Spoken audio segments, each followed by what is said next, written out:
जब ज्ञान ही मौत बन गया। 3 मूर्ख पंडितों की कहानी। प्राचीन काल में किसी नगर में 3 ब्राह्मण कुमार रहते थे। वे बचपन से ही अत्यंत मेधावी थे। वे दूर गुरुकुल में जाकर वर्षों तक वेद शास्त्र और तर्कशास्त्र का अध्ययन करते रहे। समय आने पर जब उनकी शिक्षा पूर्ण हुई, वे अपने गुरु के चरणों में पहुँचे। गुरु ने कहा, वत्सोन, ज्ञान तभी सार्थक है जब वह लोक कल्याण में काम आए। जाओ, अपने ज्ञान से संसार का मार्ग प्रकाशित करो। पर स्मरण रहे, ज्ञान के साथ विवेक भी आवश्यक है। तीनों ने प्रणाम किया, परंतु उनके मन में गर्व की अग्नि जल उठी। हमसे अधिक ज्ञानी इस पृथ्वी पर कौन होगा। तीनों अपने नगर की ओर चल पड़े। मार्ग में उन्हें एक साधारण युवक मिला। वस्त्र साधारण, चेहरा विनम्र। उसने हाथ जोड़कर कहा, हे विद्वानों, मुझे शास्त्रों का ज्ञान नहीं, पर मैं आपसे सीखना चाहता हूँ। क्या मैं आपके साथ चल सकता हूँ? पहला पंडित हंसा, अज्ञानी हमारे साथ? यह तो हमारा अपमान होगा। दूसरा बोला, इसे क्या समझ आएगा हमारी बातें? तीसरा कुछ सोचकर बोला, ठीक है, यदि यह हमारी सेवा करे तो साथ चल सकता है। युवक ने विनम्रता से स्वीकार कर लिया।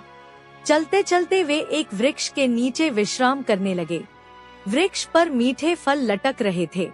तीनों पंडित ऊपर देख देख कर चर्चा करने लगे। पहला बोला, यदि हम कोण और ऊंचाई की गणना करें तो फल गिर सकते हैं। दूसरा बोला, शास्त्रों में वर्णित है कि वायु के प्रवाह से वस्तु नीचे आती है। तीसरा बोला, परंतु अभी वायु की गति अनुकूल नहीं है। वे बातें करते रहे, पर फल ज्यों के त्यों।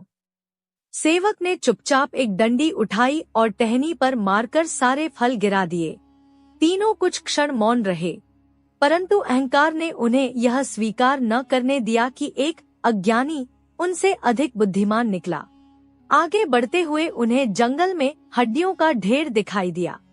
पहले पंडित ने ध्यान से देखकर कहा, मेरे अध्ययन के अनुसार ये सिंह की अस्थियां हैं। दूसरा बोला, मैं इन्हें जोड़कर पूरा कंकाल बना सकता हूँ। तीसरा गर्व से बोला, और मैं उसमें प्राण संचार कर सकता हूँ।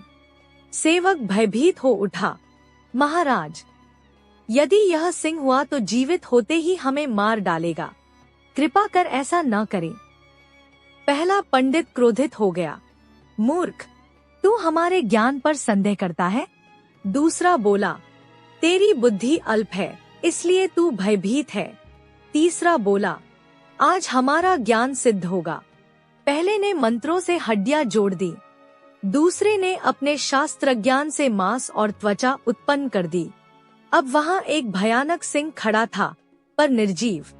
सेवक ने अंतिम बार कहा, महाराज, कृपया ऐसा न करें। ज्ञान का प्रयोग सोच समझकर करना चाहिए। परंतु तीसरे पंडित ने उसकी एक न सुनी।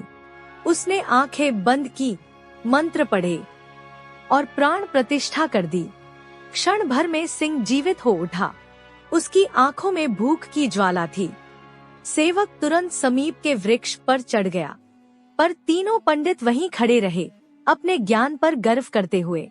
अगले ही पल सिंह ने छलांग लगाई और तीनों को मार डाला। सिंह के चले जाने के बाद सेवक नीचे उतरा। उसने आकाश की ओर देखकर कहा, ज्ञान महान है, परंतु विवेक के बिना वही विनाश बन जाता है।